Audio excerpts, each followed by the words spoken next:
இப்போ இதில் வந்து இன்னொரு விஷயம் நான் கேட்கணும்னு நினச்சது வந்து, இப்போ ஸ்ட்ரோக் மாதிரி வந்து பிரெயின் ரிலேட்டட், நியூரோ ரிலேட்டட் சம்மந்தப்பட்ட விஷயங்கள் வந்து நிறைய இருக்குது. இப்போ ஃபார் எக்ஸாம்பிள் பார்க்கின்சன் டிசீசஸ் இந்த மாதிரி இருக்கும்போது அந்த சிம்டம்ஸ் வந்து அந்த ஹேண்ட் வந்து ஷிவரிங், அந்த அன்ஸ்டேபிள் வாக் அதெல்லாம் இருக்கும்.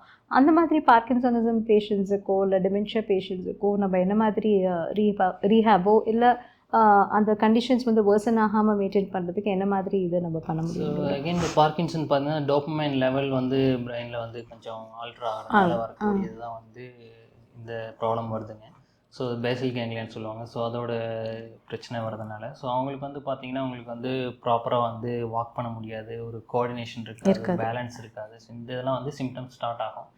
இமீடியட்டாக அவங்க வந்து ஒரு ஹாஸ்பிட்டல் போயிட்டு அவங்க வந்து நியூராலஜிஸ்ட்டு பார்த்து அதுக்கு உண்டான டேப்லெட்ஸ்லாம் வந்து ரெகுலராக வந்து எடுத்துக்கணும்.